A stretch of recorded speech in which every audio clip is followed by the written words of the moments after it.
In my first life, the crown prince mistook my elder sister for the woman who had once saved his life. After she died, he loathed me as nothing more than a counterfeit wearing her face, and forced me to kneel beneath the freezing rain until I lost the child I carried. When I was granted a second life, he finally tore apart my sister's lies with his own hands. Then, with bloodshot eyes, he fell to his knees and begged me, his true savior, to return to him. I gently rested a hand over the faint curve of my belly and watched the color drain from his face, inch by inch. Then I smiled and shattered the last of his foolish hopes. Ladies and gentlemen, a woman saves a drowning stranger from a whirlpool. He remembers her face, swears to find her, comes to her family's gate in all the splendor of a crown prince to ask for her hand, and mistakes her elder sister for the woman who saved him. What did the true savior do? She let the lie stand, fed her sister every detail of those 3 days together, watched her wear a stolen childhood name like borrowed jewelry, then quietly arranged her own marriage to a scholar bound for the provinces and disappeared into the Jiangnan mist. Settle in, friends. Some debts can never be repaid. Some hearts should never be offered twice. South of the Yangtze, the waters ran warm. Once, in those treacherous currents, I risked my life to drag a nobleman from a whirlpool. He remembered my face, yet when he later came to our gates in all the splendor of his rank to ask for my hand, he mistook my legitimate elder sister, who resembled me by 7 parts in 10, for the girl who had saved him. Naturally, my stepmother forbade me from speaking the truth. And even if you laid the whole matter bare, do you truly think His Highness the Crown Prince would cast aside the Chancellor's legitimate daughter to marry some low-born girl sired outside the principal household? But my elder sister had always been frail. She did not live long enough to wear her wedding robes before the marriage could take place. Illness carried her away in her chambers. My father could not bear to let such dazzling fortune slip from his grasp, so he turned his gaze upon me and thrust the marriage back into my hands. He thought that with a face so similar to hers, even if I were nothing more than a substitute, the crown prince would still favor me. He was wrong. Xiao Jingchen had no love for me, only hatred. If the two of you wear nearly the same face, why was it she who died upon her sickbed instead of you? He was cold to me from beginning to end, and never once believed the truth, no matter how desperately I tried to tell it. Then I opened my eyes to a second life, returned to the very days when the crown prince had only just become betrothed to my elder sister. I knelt before my stepmother with lowered eyes and a calm face. To keep trouble from brewing, mother, perhaps you should arrange my marriage as soon as possible as well. Her eyes flashed through her eyes. Why bring this up so suddenly? No wonder she was startled. Only days earlier, I had refused to bow my head no matter how hard she... It was only after she withheld the costly medicine my birth mother needed to stay alive that I was forced to yield and reveal every detail of how I had once saved the crown prince. Jiangnan, a painted pleasure. A storm raging over the river. The crown prince had been traveling in disguise while secretly pursuing rebels. A moment's carelessness was enough. His vessel caught fire and sank, and he was swept into the violent current. I was the one who pulled him from the river when he had neither eaten nor drunk for days. I sheltered him in a crumbling courtyard and tended his wounds until he could stand again. When it came time to part, his voice was still rough from injury. My journey is secret. I cannot tell you who I am. But tell me your name. Where may I find you someday? I told him my name was Tiao Tiao, and that before long I would be going to the Lu residence in the capital. At the time, my mother was gravely ill. I had nowhere else to turn and meant to travel to the capital to beg help from the powerful chancellor who happened to be my father. He remembered every word. Peach blossoms leaned over both banks, brushing the water. The young man stood at the prow of the departing boat and looked back at me for a long while. I will remember you. The trouble was that my precious, high-born elder sister, Lu Wanyin, possessed a face much like mine. Only when he came to our house in person, did I learn that the battered young man I had dragged from river mud years ago was none other than the crown prince, Xiao Jingchen. After one hurried meeting, Wanyin's cheeks turned pink. She hid a cough behind a silk handkerchief and murmured, "Mother, I am fond of His Highness too." Then she hesitated. But I do not know what memories he keeps speaking of, and who is this Tiao Tiao? My stepmother's gaze crossed the dim hall and settled coldly upon me. Of course she knew. Tiao Tiao was my childhood name, After I had been formally entered into the Lu clan register, I was renamed according to the family's generation name. "You are," she said. Then she turned and gently smoothed my sister's long hair. "Wan Yin, remember this. From this day forward, your childhood name is Tiao Tiao."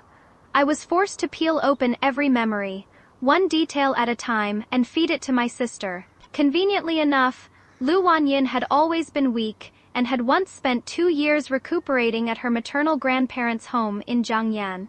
Xiao Jingshen heard the memories she pieced together and believed every word. He went straight to the emperor and begged for an imperial marriage decree. Everything fit perfect, almost too perfectly, except for me.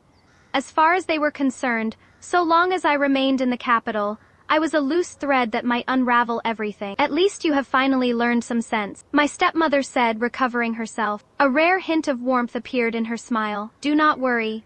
I will find you a respectable household and give you a generous dowry. Once you are married, take your mother and return to Jiangyan." I lowered my lashes, let out a long breath, and answered softly, "Very well." My marriage had to be arranged quickly. First, as long as I remained in the chancellor's residence, my stepmother would never sleep soundly.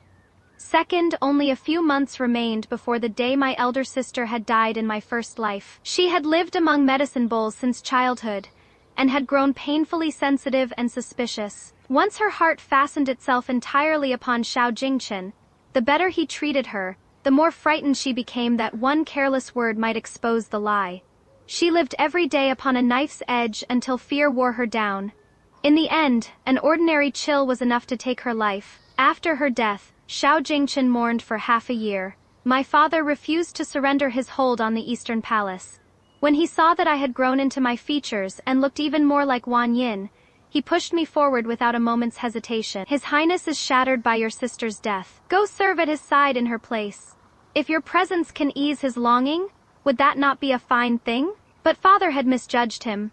Xiao Jingchen believed I had deliberately copied my sister's dress and mannerisms. In his eyes, I was a scheming, vain little wretch who had crept toward him only to claw my way into the Eastern Palace. Before long, his disgust for me had sunk to the bone.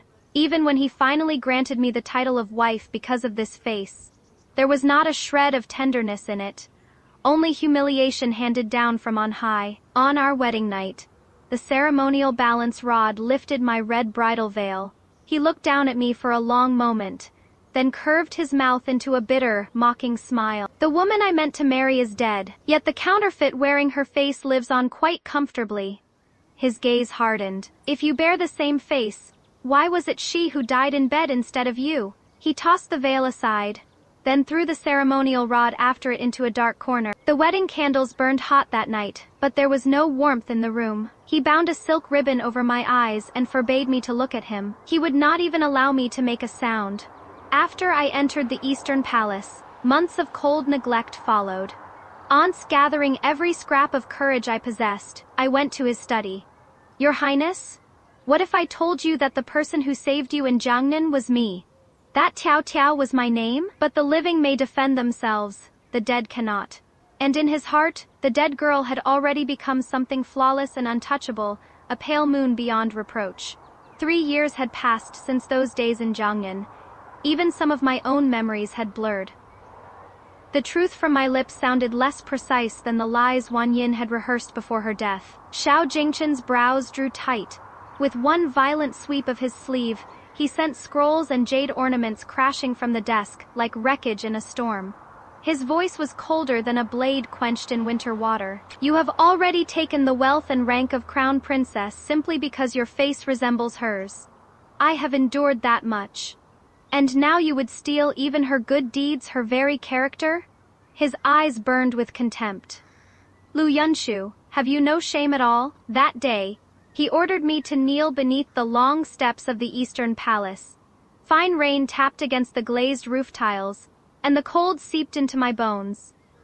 Palace maids and eunuchs passed to and fro, yet not one dared raise their eyes toward their bedraggled crown princess. Not one dared offer me an umbrella. The rain soaked me through. At last, exhausted beyond bearing, I collapsed upon the cold jade steps. The chill sank from skin to bone, and from bone into my heart. The child I carried was lost in that bitter rain. When I awoke, only my trembling maid sat beside the bed. With a frightened face, she told me carefully that the anniversary of Lu Wanyan's death was near, and no one in the Eastern Palace dared disturb the crown prince while he mourned his sainted lost love. Even the eunuch sent to report that I had lost the child had been driven away by one of his guards. His Highness still did not know. I lay with my back to the window, listening to the wind outside. Tears slipped silently down my cheeks and darkened the pillow. I regretted everything. If I could have returned to that river in Jiangnan years earlier, I would sooner have turned my eyes away than leap into the current to save him. If I could have returned only a few months, I would never have married him. In this second life, my stepmother at least kept her word. Within days she sent me several portraits of eligible young men. Every man painted upon those scrolls was talented, respectable, and already successful in the imperial examinations. They shared only one thing in common: either they were not natives of the capital, or they were soon to leave for official posts elsewhere. She truly did mean to find me a stable marriage.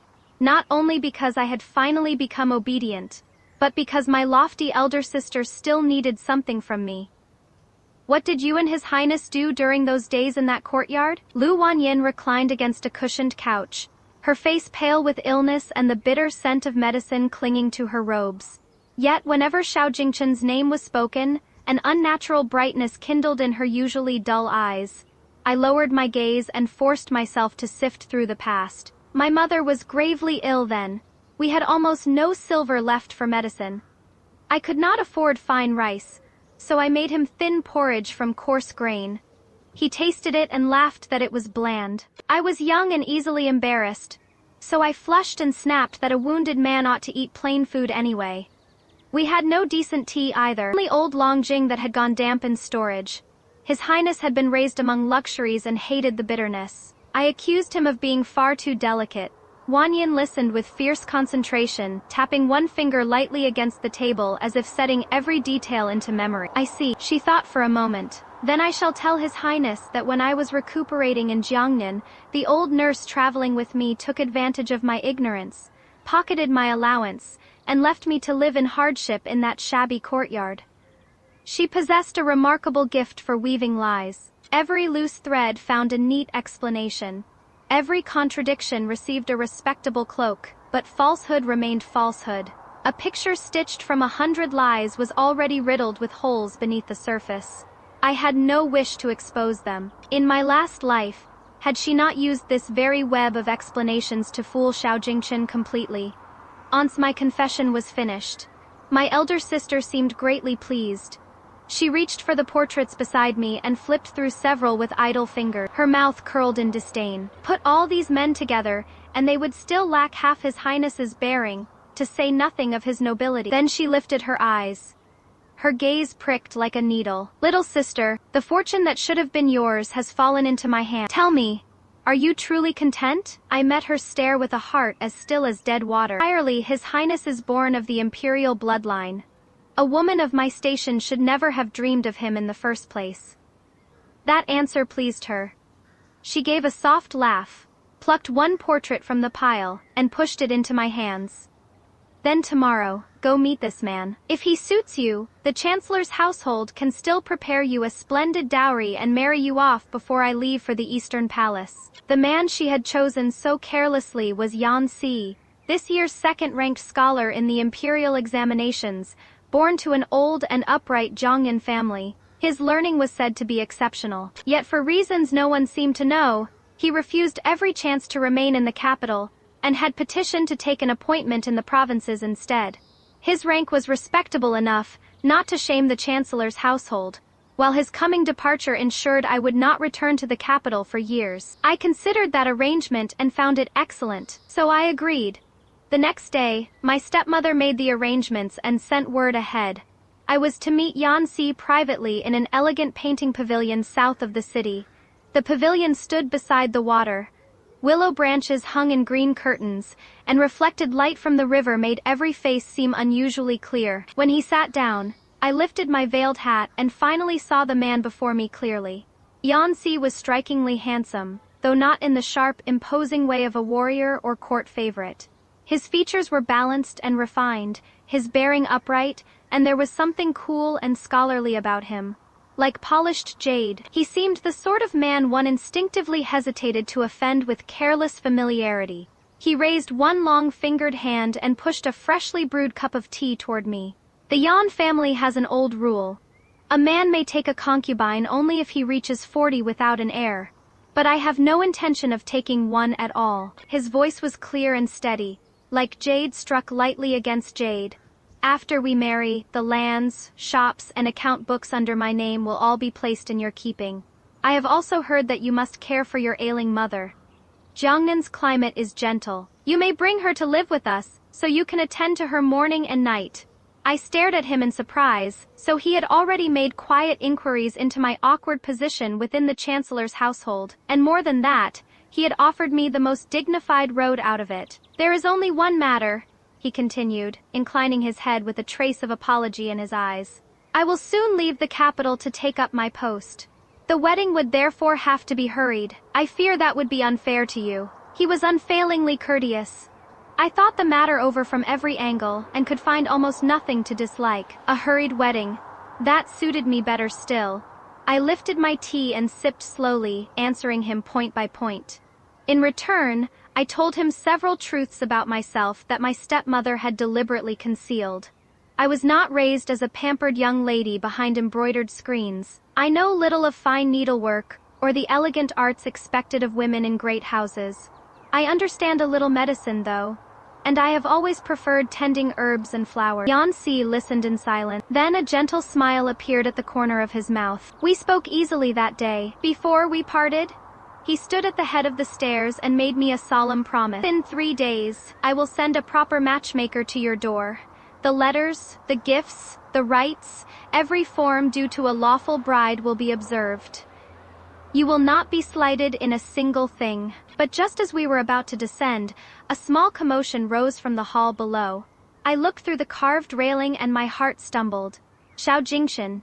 He wore ordinary robes and was clearly traveling incognito. Yanxi noticed at once that the crown prince did not wish his rank exposed. He merely paused, cupped his hands, and greeted him with a neutral, "Young master." Xiao Jingchen was carrying an exquisite food box. He leaned lazily against the redwood railing and gave a careless laugh. My betrothed is very fond of the Tuckahoe cakes from this shop. I came to buy them myself. Later, I shall have the perfect excuse to visit her again. His gaze slid toward Yanxi, amusement colored by the easy arrogance of a man born above almost everyone else. And you, Yanxi? This is rare indeed. I never thought I would live to see a rule-bound scholar like you meeting a young lady in a painting house. Shall I assume congratulations are in order? You may, Yanxi answered openly. I will soon leave to take up my post. So the wedding will most likely be held in Yangzhou. The road is long. I fear I will not be able to invite you to drink at the feast. Xiao Jingshan repeated the name under his breath. For an instant, his eyes went distant. Yangzhou is a fine place. Yes, Yangzhou, that was where he and I first met. Beside a furious river, I had once risked my life to drag a bloodied stranger from the current. I had regretted it for half a lifetime. Inside my sleeve, I clenched my hand until my nails bit into my palm. I was deeply grateful that the heavy veil of my hat hid my face. Xiao Jingshan's gaze drifted over those around him.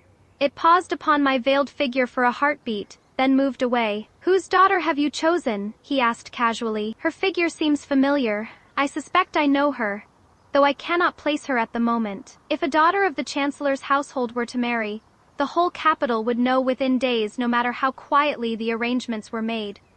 Yanxi had no reason to hide my identity, so he answered mildly. The second young lady of the Liu household in the capital. The air seemed to stop. The hand holding Xiao Jingchen's food box stiffened almost imperceptibly. For a brief instant his face went strangely blank. Years ago, aboard that boat in Yangzhou, he had stared at me and asked whose daughter I was. I had given him the same answer then. The Liu household in the capital. By the time I returned to the Chancellor's residence, evening had turned the sky black as ink. My stepmother summoned me to the inner hall and asked, as expected, how the meeting had gone. Her eyes rested upon my face. For once, a trace of warmth appeared within her usual severity, though it felt more like alms than affection. You resemble Wan Yin, and in the end, you carry Liu blood. I do not wish to see you suffer needlessly." She paused, then added, "But such is the order of this world. The finest marriage must be kept for my daughter, whether for the family's sake or her own. Yansi is not of the hereditary nobility, but he comes from an honorable scholarly clan, and ranked second in the examinations. For a daughter born outside the principal household, you should be well satisfied. Had you remained in Jiangnan, even becoming the lawful wife of a rich merchant would have been above your station." I lowered my head and hid the chill in my eyes. "Yes, young Master Yan is an excellent man. Thank you, Mother, for arranging it so carefully." It was as though a great stone had been lifted from her heart. "Good, go rest. I will order the storehouses to prepare your dowry." The path back to my secluded courtyard passed through a covered corridor and near the flower hall where the Chancellor's household received guests. I had taken only a few steps when the senior matron beside my stepmother called softly from behind. "Second young lady, please wait." She hurried over and pointed toward a dark side passage in the west. "The eldest young lady is taking tea and admiring the moon with His Highness in the garden. It would be best if you went around. We must not have you crossing the path of such honored guests." I did not argue. I turned obediently and took the quieter road. The last rim of sun had vanished beyond the horizon. Autumn wind whispered over the estate and sent withered lotus leaves skittering across the pond. I stopped beside the water and looked down at my reflection, broken and remade by every ripple. In truth, Wan Yin and I were not so alike that we could pass for twins. 7 parts in 10 perhaps. But I had spent the last 2 years in the Chancellor's residence, fed on good food and clothed against the weather. The hard lines that Jiangnan poverty had carved into me were gone. My complexion had recovered, my frame had filled out, and my features had finally matured. Wan Yin, meanwhile, had been ill for years. Thin from endless days in bed, delicate enough to bend with a breath of wind, she now looked more like the underfed girl I had been 2 years before. The girl who had once boiled porridge in a ruined courtyard. At this point, Xiao Jingshan failing to recognize me was the best outcome I could ask for. I breathed out slowly over the pond. Then voices drifted across the wall from the neighboring garden. Xiao Jingshan and Wan Yin. His voice sounded lazy and casual. Yet beneath it lay a faint note of scrutiny. "I did not know that besides your elder brothers, there was also a younger half-sister in this household near your age." Wan Yin's breath caught when she answered. A slight strain had entered her voice. "I spent my early years recovering at my maternal grandparents' home in Jiangnan, so I was never close to the other daughters here. She is quiet and obedient, and seldom appears in company." There was hardly any reason to mention her. Xiao Jingshan gave a non-committal hum. Then he laughed softly, as though savoring an old amusement. "The tea you brewed today is much easier to drink than what you gave me in Jiangnan." "Naturally," Wan Yin replied, her voice turning soft with shy affection. "I was foolish then. Someone cheated me of my silver, so all I had to serve your highness was damp, stale longjing. Now that I am home, of course I use the finest leaves." She had taken the details I gave her and fitted them into her false tale without leaving so much as a visible seam. I had no desire to listen to more of that hollow play-acting. I gathered my skirts and disappeared quietly into the night. By full dark lanterns had been lit throughout the residence and Xiao Jingchen was long gone. I returned to my courtyard, personally helped my mother finish her medicine, and settled her back beneath the covers. She had been bedridden for years and rarely concerned herself with affairs beyond the courtyard. But the crown prince personally coming to ask for the hand of his mysterious rescuer had shaken half the capital. Such a thing could not truly be hidden from her. She took my hand, and her eyes reddened at once. "Tiao Tiao, is it because this sick body of mine has burdened you?" Her voice trembled. "Your mother is not blind. You were the one who saved that man. The river was wild that day. Only a foolish girl like you would have thrown herself into it to save a stranger." I clasped her thin hand in both of mine and wiped away the tears at the corners of her eyes. "Mother, what are you saying? How could caring for you ever be a burden? In my first life, I had known the gulf between my birth and Xiao Jingchen's rank. I had abandoned any thought of claiming the old connection long before he came to the capital. He was not the only person I had ever helped, and I had never dreamed of trading a saved life for rank and splendor. Later, even after fate forced me into marriage with him, I finally saw him clearly. He had become obsessed with chasing the shadow of the girl who saved him. For that shadow, he could speak cruelly to the innocent, and act with astonishing coldness. He had never been a good match.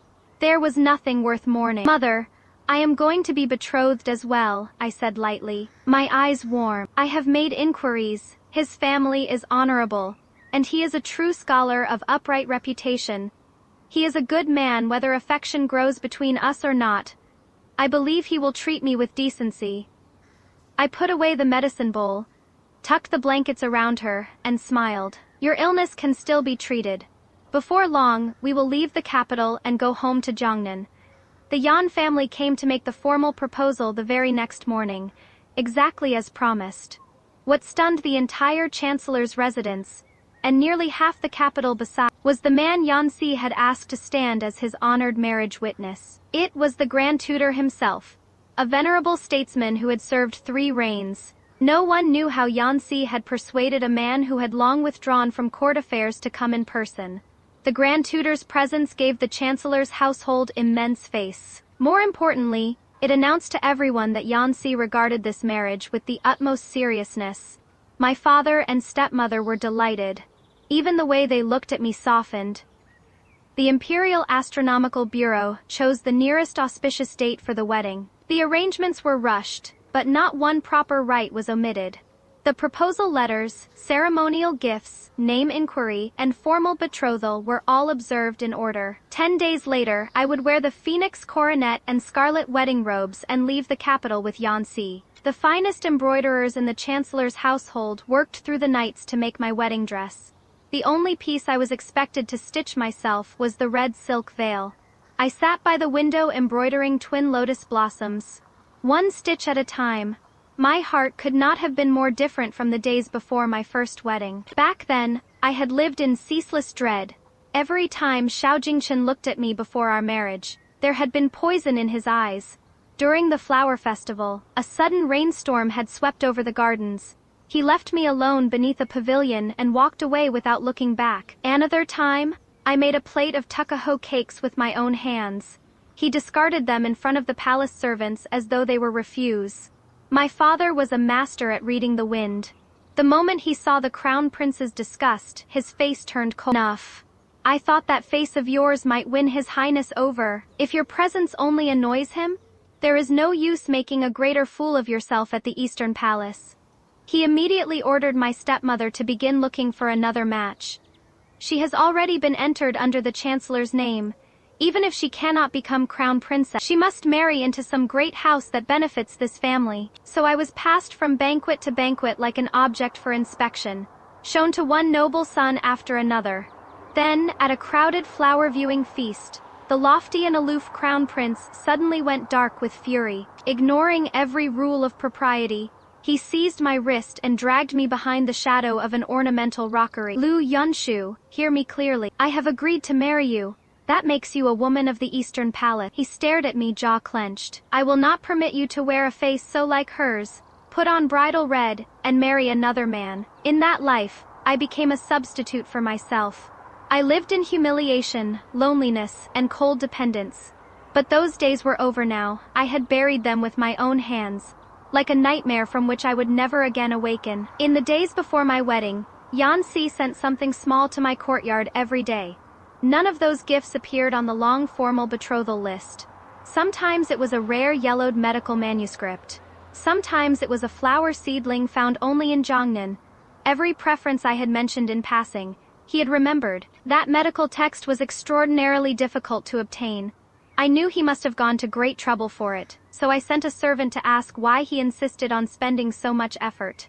His reply came on fine Chengxin Tang paper, written in a hand as clean and elegant as the man himself. "You and I are already promised to one another. If lifeless things such as these can win a smile from my future wife, then every bit of trouble spent upon them is worthwhile." Even my highborn elder sister looked upon such treatment with envy. One day she stood beneath the corridor, holding a hand warmer while watching me water the new seedling with a delicate copper pot. There was a loneliness in her voice I could not quite name. "He is attentive. His Highness has never spent such thought on me." "Never?" I almost laughed. In this life, Xiao Jingchen remembered every supposed preference she had given him. In my first life after her death, He mourned for half a year. He wore plain mourning robes in the Eastern Palace for months, and even defied custom to insist that she be buried with honors beyond her station, almost as though she had already been his crown princess. In either life, no one could say he had not favored her beyond measure. Wan Yin did not notice my silence. She pulled her cloak more tightly around herself and continued, resentment thickening her voice. I do not care for sweets. Yet he orders the imperial kitchens to send tukaho cakes here every day. I detest green, yet whenever shoe brocade is bestowed from the palace, that is the one color he chooses for me. The one time I went with him to a jeweler, he never asked what I liked. He simply pulled out a gold hairpin and placed it in my hair. The more she spoke, the more agitated she became. Her eyes reddened, and suddenly she bent over in a fit of coughing. Between broken breaths, she asked, "Little sister, tell me. You were with him in Jiangnan for only 3 days. What happened in those 3 days that bewitched him so completely? Why will he not learn what I like? Why does he keep forcing upon me the things that belong to you?" My hand paused above the flower pot. At a moment like this, every extra word was a blade waiting to turn in my hand. Better to listen. I set down the watering pot, wiped my fingers with a silk cloth, and answered evenly. You admire His Highness now. Whatever path brought you here, you have gained what you wished for. Soon you will— Yes! Wan Yin forced a pale smile, but there was no joy in her face, none of the brightness expected of a bride, for such supreme honor. Even if I must spend my whole life pretending to be another woman, I will endure it. 3 days before my wedding, an invitation arrived. Several close friends I had made during my 2 years in the capital had heard I was marrying far away. They asked me to join them for one last gathering before I left. With parting so near, I could hardly refuse. We took tea aboard a pleasure boat near a pavilion in the middle of a lake outside the city. We talked and laughed until the boat began drifting back toward shore. Then one of my friends suddenly looked up and pointed toward a private room on the 2nd floor of a riverside tavern. "Yunshu, look up there." I followed her gaze. A carved wooden window stood half open. Yanxi, dressed in a pale moon-white robe, was drinking farewell wine with several scholars from his examination year. And seated opposite him, dressed in plain clothes, was Xiao Jingchen. We were too far away for me to hear their conversation. I saw only one young scholar nudge Yanxi with his elbow, point toward our boat, and laugh. "Brother Yan, the lady at the bow looks rather like your future wife." "Does she not?" Xiao Jingchen held his cup between 2 fingers and glanced lazily toward the lake. A weary chill threaded his voice. "The Chancellor's household keeps her well hidden. Even I have seen her only a handful of times. Yet you gentlemen can recognize whose lady she is from such a distance." Remarkable eyes indeed. Yanxi did not answer. He stood, placed one hand upon the carved frame and quietly drew the window halfway closed. The motion appeared casual, but it neatly blocked the men's view of our boat below. "If she is to be my wife, gentlemen, it would be best not to disturb her." The young scholar, unaware of the danger beneath the table, laughed again. "Your Highness, the Chancellor's family has not hidden her on purpose. She is the second young lady. She was raised at her maternal grandparents' home in Jiangnan, and only returned to the capital 2 years ago. Your Highness carries the affairs of the realm, so naturally you may not know, but the rest of us have seen her at flower feasts in various houses." He leaned forward, warming to his tale. "Come to think of it, the second young lady resembles her famous elder sister by 7 or 8 parts in 10. At first people even wondered whether they were twins. Both sisters are quiet and dislike drawing attention, so everyone learned to tell them apart by their clothes. The elder lady favors moon white. The second, though, has always preferred shades of green." The room above fell into a silence so complete that even from the lake I could feel it. Yanxi pushed once more. With a soft creak, the wooden window closed completely, sealing away whatever storm might have broken inside. I stood at the bow and steadied my veiled hat.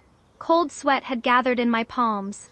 After that day on the lake, invitations began pouring into the Chancellor's residence like winter snow. Some came from noblewomen who had barely exchanged greetings with me before. Others came from powerful matrons of high rank. Even an imperial clanswoman who had once mocked my birth and made a point of slighting me sent an unprecedented invitation to her flower feast. Me stepmother did not know why the wind had changed, but she sensed danger in it. Smiling politely, she refused them one by one. What unfortunate timing. It is not that my daughter means any discourtesy. Her wedding is simply so close that the household has scarcely a free hand. She truly cannot attend. I stayed quietly within my courtyard and listened to the bustle outside with private relief. Thank heaven Yanxi had chosen such an early wedding date. 10 days later, the day arrived. Yanxi rode to the chancellor's residence on a tall horse in brilliant red wedding robes, leading a procession of musicians, attendants, and bridal gifts that seemed to stretch half a street. Crowds gathered on both sides to watch. Just as he dismounted and prepared to enter the residence to receive his bride, the onlookers suddenly parted on their own. Xiao Jingchen stood at the foot of the steps in a dark gold robe embroidered with clouds. His hands were clasped behind his back. His expression was black as a gathering storm. Yanxi narrowed his eyes almost imperceptibly, stepped forward and bowed with measured courtesy. I did not know your highness would honor us with your presence. Forgive me for not coming out sooner to receive you. Xiao Jingchen ignored the courtesy altogether. His eyes remained fixed upon the gates of the chancellor's residence. Yanxi, you and I first met 2 years ago during the flood works in Yangzhou. We may count ourselves old acquaintances. He bit down on every word. At that time, there was already a woman in my heart. I told you that if I ever succeeded in marrying her, I would invite you to the Eastern Palace and make you drink 3 cups with me. You promised in return that when you took a wife, I would have a cup at your wedding. His gaze sharpened. Now you have abandoned the chance of an appointment in the capital for this marriage, and insist on taking your bride to Jiangnan. I fear I shall never drink that cup, so tell me, would it truly be excessive if I asked only to see the bride's face today? The surrounding spectators understood nothing of the undercurrent. They assumed the crown prince was teasing an old acquaintance. Some even laughed and called encouragement. Inside the bridal sedan, beneath the thick red veil, I bit hard upon my lower lip. Ordinarily, there would have been little impropriety in an honored guest seeing a veiled bride from a respectful distance before her departure. But Xiao Jingchen went further. His voice turned cold. Lift the veil. He did not speak loudly. Yet the words struck those nearest him like thunder. No one had imagined that the heir to the throne would pursue the matter so ruthlessly on a minister's wedding day, much less make a demand so humiliating in public. The warmth vanished from Yanxi's face. He straightened and stepped in front of the sedan door. His tone remained respectful, but the resolve beneath it would not bend. Your Highness, the woman within this sedan is my lawfully wedded wife, received through proper rites and matchmakers. A bride's veil belongs to her husband alone to lift. No other man has the right to touch it. His eyes were calm and cold. Your Highness's request insults not only me, but my wife. I cannot obey. I sat rigidly inside the sedan, fingers twisted into the folds of my wedding robes. At the height of that drawn blade silence, a familiar flash of green appeared beyond the curtain. Lu Wanyin. Your Highness? She hurried down the steps. Usually she spoke in a weak, soft voice, as though even breath might exhaust her. Now anger sharpened every word. Today is my sister's wedding. Why must your Highness continue pressing the matter? Must the Chancellor's household, and my sister herself, be humiliated before all these eyes? She was, after all, Xiao Jingchen's publicly acknowledged betrothed. Only then did he withdraw the murderous stare he had fixed upon Yanxi. He looked at Yanxi for a long moment, then at the curtain hiding me. At last he shut his eyes hard and forced the fury down. I have overstepped. Once the formal rites were complete, Yanxi did not linger in the capital. That very night, we boarded an official vessel bound south and followed the Grand Canal toward Yangzhou. Yanxi had barely taken office before inheriting a mountain of disorder from the previous prefect. His duties were crushing. Rather than bring official papers into the inner residence, he often slept in the magistrate's document chamber. The bridal night that should have taken place on our wedding day was delayed nearly 2 months. By then, we had already grown close through ordinary life and countless quiet days together. We ate at the same table and slept beneath the same roof. He combed my hair. I ground ink beside him. At night, when I refused enough blankets because I liked the cool air, he would simply pull me into his arms without even removing his outer robe. On his days away from court business, he changed into plain clothes and took me boating among the flowers of Slender West Lake outside Yangzhou. Sometimes nothing more happened than the passing of an account book between us. our fingertips brushing by accident. Even that was enough to make my ears burn. At last. One night, the paired dragon and phoenix wedding candles crackled brightly. Yanxi held the ceremonial balance rod and lifted the red veil that had waited 2 months upon my head. The dancing candlelight warmed his refined face, but his ears were redder still. "My wife," he said. His voice was as clear as ever, though now it carried a rare roughness and a hint of laughter. "When there are no outsiders in these rooms, what should this husband of yours call you?" I froze. Lu Yunshu was the name belonging to the Chancellor's second daughter. I had worn it for 2 years, yet it had always felt borrowed. I had never loved it. My birth mother was a Zhongyan embroiderer with little schooling, but she had once paid the finest old scholar in our town to give me a beautiful name, Tiao Tiao, name drawn from distant starlight, from ancient lines of shining heavens and the far-off herdsman star. But in the rule-bound capital, that name had been taken from me so my elder sister could wear it. My throat tightened. I began uncertainly. "You may call me Tiao Tiao," he said softly. "May I call you Tiao Tiao?" He did not wait for me to finish. He simply set the balance rod down and completed the thought as though it had always belonged to both of us. I looked up at him in shock. He only smiled and brushed his thumb lightly across my cheek. Without thinking, I nodded hard. "Yes." The night watch seemed very long that evening. Jens's desire was inexperienced but restrained. He held himself back with exquisite care, treating me as though I were some treasure once lost and only just recovered. Later, when the room had gone quiet again, he gathered me close and rested his chin against my hair. Then, in the hush after intimacy, he began telling me stories from years before. Only then did I understand. This had not been our first meeting at all. It had been a reunion. The first time, a careless servant of his had dropped a small embroidered purse in the market, the last keepsake left by Yanxi's deceased mother. I had been selling knotted cords at a street stall. I found the purse and returned it. The second time came after Xiao Jingchen's pleasure boat burned, and he disappeared in the river. Yanxi had joined the Yangzhou constables in searching through the night. He was the first man to step into my ruined courtyard and question me about the missing nobleman. But on both those fleeting occasions, my thoughts had been consumed by my mother's medicine and our next meal. I had never raised my head long enough to truly look at the refined young gentleman before me. Only when I found myself trapped, and in desperate need of a marriage that could carry me away, did heaven finally set the wheel of fate right and place Yanxi in my path. Life in Yangzhou suited me as naturally as water suited a fish. This was the land where I had grown up, familiar down to every bend in the streets and every change in the river wind. Yanxi handed me all the keys to the inner household stores. With money no longer scarce, I brought in the finest physicians in Zhongyan for my mother. She saw me smile every day, saw how the careful fear I had worn in the Chancellor's residence had fallen away. Her own spirits lifted with mine, and the body that had been sick for years began, almost miraculously, to recover. Our quiet life was finally broken by an urgent family letter sent at great speed from the capital.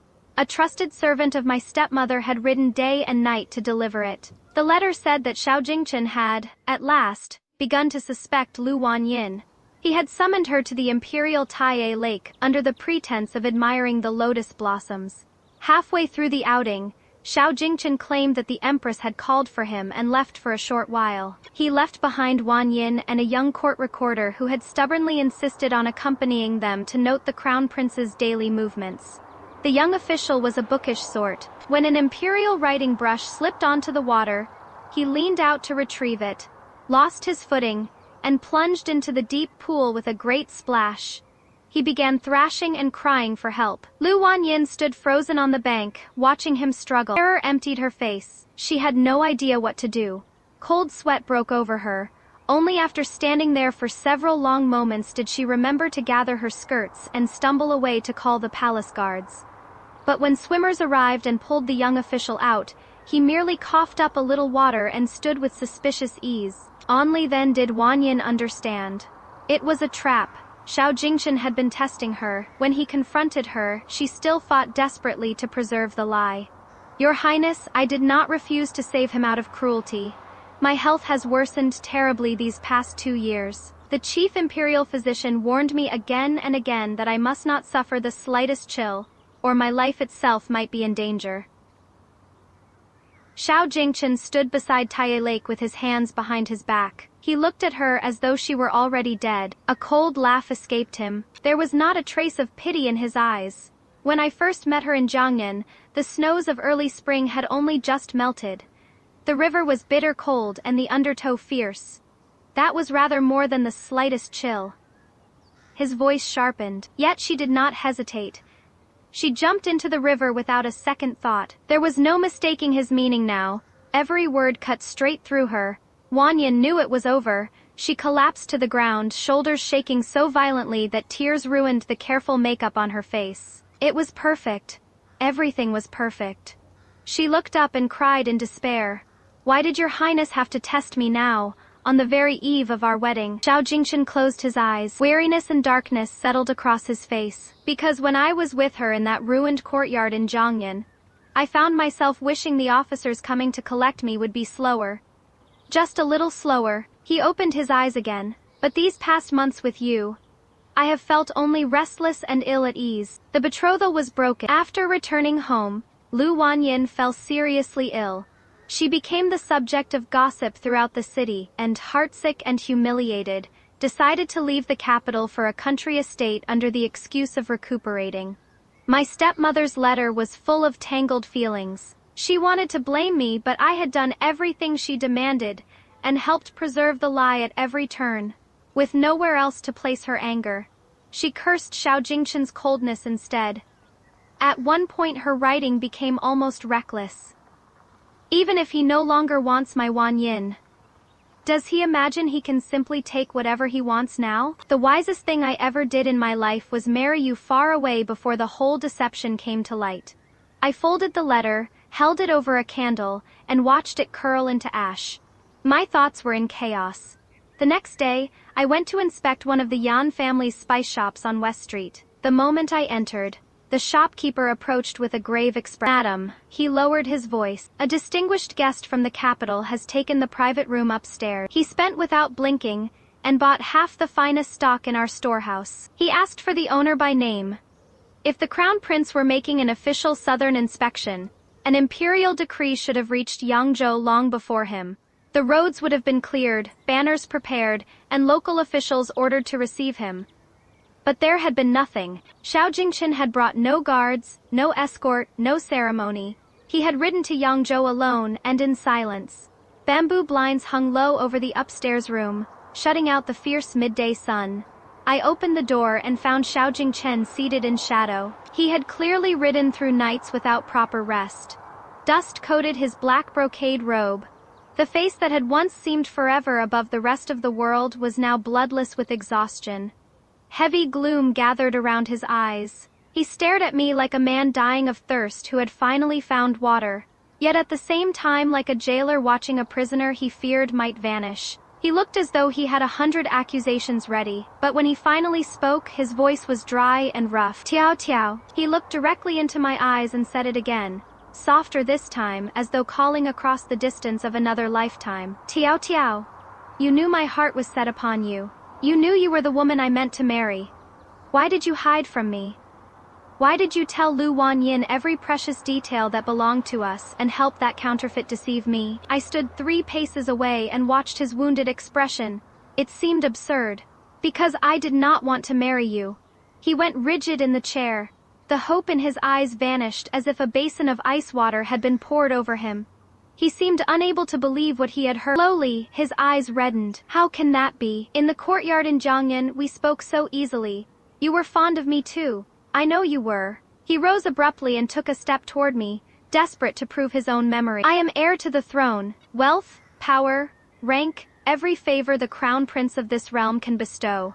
I can give all of it to you. His voice dropped. What could I possibly lack in your eyes? The tenderness he performed now only made the past more bitter. In my first life, while Lu Wanyin was his betrothed, the whole capital had known how extravagantly he favored her. But during the years when I was his crown princess, what had I received? No power, no favor. Not even the barest respect. I had lived like a shadow, no one wanted seen, enduring the mockery of imperial relatives and the neglect of palace servants. Everyone said I was shameless. A woman who had climbed into the eastern palace over the grave of her dead elder sister. By then, I had already accepted my fate. I had resolved to bury the memory of saving him in Jiangnan and never speak of it again. I wanted nothing to do with Xiao Jingchen for the rest of my life. He was the one who bound me to him with an imperial decree. And he was the one who refused, with almost mad stubbornness, to believe that I was the woman who had saved him. With cruel words and colder deeds, he turned my life into something barely worth living. I do not need any of the things you offer. I stepped back half a pace and avoided the hand he tried to extend toward me. My voice was as calm as if we were speaking of the weather. Your Highness, whatever feeling I once had for you is long gone. Everything tied to you brings me nothing but revulsion. I want no part of it. Xiao Jingchen turned white as paper. He seemed unable to understand when he had offended me so deep that I could speak with such finality, with such undisguised disgust. The light went out of his eyes. When he spoke again, his voice was hoarse with pleading. Tiao Tiao, Your Highness, remember yourself. I cut off the confession before he could begin. I am now the lawfully wedded wife of Prefect Yan of Yangzhou. I am a married woman. I glanced toward the door. It is improper for an unrelated man and woman to remain alone in one room. If your Highness wishes to buy spices, the shopkeeper will naturally give you our best price. I must return home and see to my husband's evening meal. Excuse me. I turned, opened the door, and walked downstairs without looking back once. That night, sleep would not hold me. Scenes from two lives tangled in my mind. One moment I saw the Xiao Jingchen of my first life, cold-eyed as he ordered me to kneel in the rain.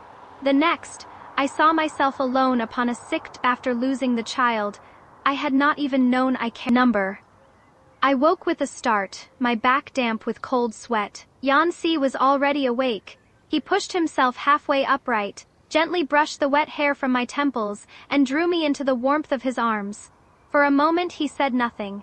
His palm moved slowly over my back, his voice gentle but troubled. Tiao Tiao, whom did you see today? He looked down at me. What frightened you so badly that even in sleep you could not escape it? I leaned against his chest and listened to the steady beat of his heart. How could I explain the impossible chain binding one lifetime to another? Before I found the words, someone began pounding urgently on the door. My lord, wake up. Something terrible has happened. A life may be at stake. Yanxi frowned, threw on his outer robe, and rose at once. Before leaving the bed, he squeezed my hand in reassurance. Do not be afraid, I will go see what has happened. Try to rest a little longer. There was no chance of that. I put on an outer robe, lit the lamp beside the bed, and sat awake trying to quiet the unease in my chest. Only after dawn did certain news finally reach the inner residence. The crown prince, who had come secretly to Yangzhou, had apparently suffered some enormous blow. He rented an entire pleasure boat and drank alone on the river through the night. At daybreak, he went to the bow for air. Perhaps he was too deep in his cups, because he lost his footing and fell straight into the fast current. Fortunately, fishermen already out on the water pulled him to safety. Patrol officers saw the quality of his clothing and searched him for identification. When they found the jade token proving who he was, terror nearly stopped their hearts. They rushed at once to inform the prefect of Yangzhou Yanxi. Every renowned physician in the city was summoned to the official guest residence. Xiao Jingchen remained unconscious for nearly 2 hours. The moment he woke, he ignored the imperial physician's warnings and demanded to see Prefect Yan by name. When Yanxi stood beside his bed, the soaked and feverish crown prince stared at him with a darkness that bordered on madness. Then, through clenched teeth, he said one strange sentence. Give her back to me. No one else in the room understood what he meant. The physicians and attendants only saw the usually mild, impeccably courteous prefect, Yan go utterly cold for once. He did not even bother preserving the full ceremony due between subject and prince. He looked down at Xiao Jingchen and said clearly, Your Highness is still drunk. His voice hardened. My wife is a living person, not an object to be passed from one man's hands to another. How exactly does your Highness expect me to give her back? And who in this world has the right to demand such a thing? Only when the setting sun turned the clouds to molten gold did Yanxi return to the inner residence. He had scarcely slept all night, Red veins threaded his eyes. He closed the door carefully, walked to the couch, and let himself fall beside me, resting his head in my lap. Then he shut his eyes. My thoughts were a tangled knot. I gently rubbed his temples and asked in a low voice, "Did the crown prince use the matter as an excuse to make trouble for you?" Number Yancy let out a tired breath and turned his cheek into my palm, sounding almost aggrieved. He was drunk out of his senses. He raved at the guest residence and said a great many things no sane man would say. I soothed him softly. "I heard something of it from the servants in the front courtyard." "Number, you did not hear all of it." Yancy's eyes opened at once. He caught my hand and laced our fingers together, holding on tightly. His voice gave away neither anger nor fear, but there was a faint tremor beneath it. "There was one thing no one at the guest residence dared repeat outside those walls." He looked straight at me, he said. "That you were once his crown princess." My breath stopped. It felt as though a stone had dropped onto my chest. So the fall into the river had not merely shaken Xiao Jingchen's mind. It had restored the memories of his first life. I lowered my lashes, hiding the storm in my eyes. Then he truly is far gone to speak such treasonous nonsense aloud. Yancy studied me for a long while. Then unexpectedly he gave 2 quiet laughs. He was too exhausted to question me further. Instead, he wrapped his arms around my waist and fell into a deep sleep with his head in my lap. At noon the next day, a messenger came from the official guest residence. The crown prince's condition had worsened. No matter what it took, he demanded to see Madame Yan. He even sent a threat. If I refused to come, neither Yangzhou nor Yanxi would find the consequences pleasant. I sat before my mirror and smoothed the hair at my temples. I knew Xiao Jingchen too well. He had always been stubborn to the point of obsession. Once his mind fastened upon something, he would not release it until he had reached the bitter end. So this meeting could not be avoided. Better to cut every last thread now and leave him no room for hope. "Prepare the carriage," I told my maid. "We are going to the guest residence." By the lotus pond in the rear courtyard, every servant had been dismissed. The place was so quiet that I could hear the leaves shifting in the wind. I sat beneath the pavilion. Before long, unsteady but heavy footsteps approached from behind. "Tiao Tiao," he stopped at my back. A trembling hand rose as though he meant to touch my shoulder, but it halted in midair. After a moment, he let it fall. Against the hard glare of daylight, the young prince stood alone, his figure thinner and more desolate than I remember. "I have lived 2 lives," he said, his voice shook. "2 entire lives, and my heart has loved only one woman, you. In the first life I was deceived. I did not know Lu Wanyin was false. I did not know that you were the one I had searched for all those years." He covered his face with one hand. All I felt then was guilt. I thought Tiao Tiao had given her life saving mine. How could I love another woman after that? How could I be kind to a substitute wearing her face? Despair cracked through every word. I would not let myself love you because I thought that doing so would betray the Tiao Tiao who had died in Jiangnan. His hand dropped. How could I have known that the wife I was afraid to love and the woman I had sworn to repay for the rest of my life were the same person? I remained seated on the stone bench, watching ripples spread across the pond. "And what of it? I told you the truth long ago. You chose not to believe me." "Yes?" He laughed once, harsh and bitter. "I did not believe you. Lu Wanyin was already dead. There was no one left to question. No way to drag her back before me and prove whether she could even swim." Then anger surged through his grief. "But Tiao Tiao, answer me honestly. His eyes were red as he stared at me, like a man who had wagered everything, and still refused to accept the loss. "If in that first life, you had shown me proof sooner, I would have defied every minister in court to marry you. We could have had a whole lifetime together." His voice rose, "But you joined hands with them and deceived me. You gave Lu Wanyin every detail of how you saved me. You taught her what colors you wore, how you spoke, how to imitate the memories that were ours. Was that not cruel to me? I had no choice." I lifted my head and met his resentment without fear. My voice held no warmth. My mother was dying. I needed silver for medicine. I needed physicians who might keep her alive. Only the Chancellor's household could give me those things. And the price was simple. I had to let Lu Wanyin climb upon the merit that belonged to me. I looked at him as his face drained of color. "Did this tragedy begin because I deceived you? Or because when you came to the Lu residence, you could not even recognize the woman who had saved your life? A cold smile touched my lips. The truth is plain. Even when I stood before you without a veil, you still failed to know me. Yet my husband Yan Si could pick me out from a crowd with one glance. Xiao Jingchen froze as if struck by lightning. His lips trembled. Yet the obsession in his eyes would not die. But now I know you. I remember everything. He stepped forward. Tiao Tiao returned to the capital with me. I can give up anything. I can give you everything. In our first life, you were merely a daughter born outside the principal household, and I still bore the pressure of the entire court to marry you. Now, even if you have already been another man's wife, even if the world calls it a second marriage, I do not care. His voice broke. I want only you. Watching him cast himself as the tragic lover in his own tale made my stomach turn. I lowered my eyes to a withered lotus floating in the pond. When I spoke, my voice was soft, but every word carried an edge. You say you loved me, and that is why you tormented me in our first life. Yet your highness was rather merciless for a man who claims love. I looked back at him. That night you made me kneel in the rain. Only when the palace physician knelt beside me and gave his verdict did I learn the truth. I had been carrying a child. The silence between us sharpened. If you insist that I was your savior, then you should not have repaid me by causing me to lose that child. The word struck him harder than any blow. A child. His eyes widened. He stumbled backward and caught the pavilion pillar, barely keeping himself upright.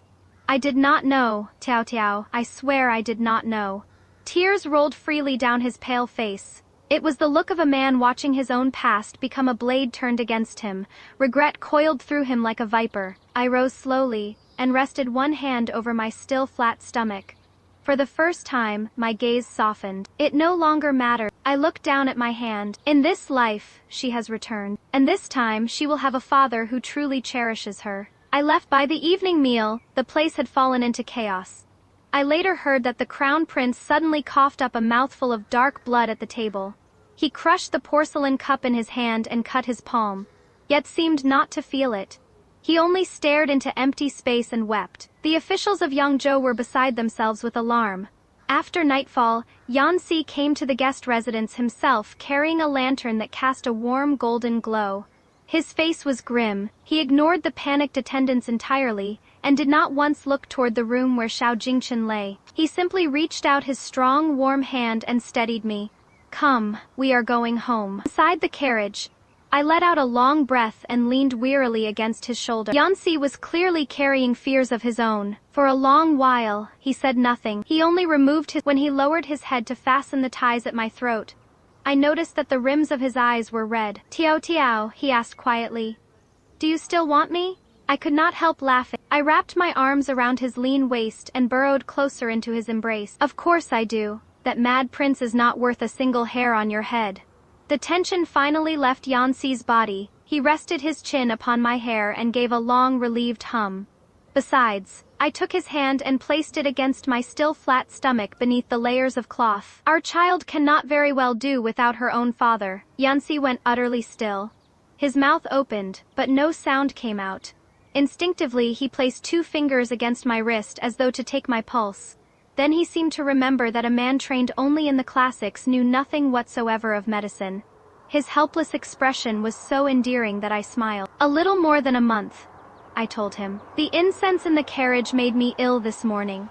I had a physician examine me before I left. That is how I learned. In the next instant, he gathered me into his arms. His embrace was tight, yet so careful that it felt as though he feared even joy might bruise me. Warm, restrained kisses touched my brow, my temple, and finally my lips. Tao Tia Shao. His voice trembled with wonder. I am so happy, so happy. After that day, Xiao Jingchen remained in Yangzhou for more than 10 days against all reason. It was as though every spark of life had gone out of him overnight. Sometimes he went to Hanshan Temple outside the city and knelt before the Buddha, keeping a lamp burning for the child who had never been born in our first life. At other times, he remained in the guest residence copying Buddhist sutras from dawn until deep night. One evening, a violent storm swept over Yangzhou. He dismissed his guards and stood alone on the steps beneath the rain for the entire night. as if he meant to force himself to understand the cold and despair I had endured in the palace years before. He was already ill from his fall into the river. After that, the fever took hold of him completely. The Yangzhou officials were in a panic when a severe imperial decree finally arrived from the capital. The emperor ordered the crown prince to return at once. Only later did I learn that on the very day Xiao Jingchen fell into the river, Yanxi had sent a secret memorial to the throne reporting every reckless thing the crown prince had done in Yangzhou. Before leaving, Xiao Jingchen, still sick, sent a vast collection of gifts to our residence. There was no letter, no message in his own hand. Only 10,000 taels of gold, rare treasures from the private vaults of the Eastern Palace, and precious medicinal herbs I had never once been allowed to see during all my years as crown princess in the first life. The eunuch who delivered them had red eyes. "His Highness is burning with fever and scarcely knows where he is," he said. "He repeats only one sentence." The eunuch swallowed. "This is repayment for the life she saved." I looked at the gold and medicine and smiled. Years of poverty had taught me the value of silver too well for me to pretend disdain. I had risked my life to save Xiao Jingchen. If he wished to call this repayment, then it was a debt honestly owed. I accepted every chest. Not long after Xiao Jingchen returned to the capital, an imperial decree arrived at the Yan residence in Yangzhou.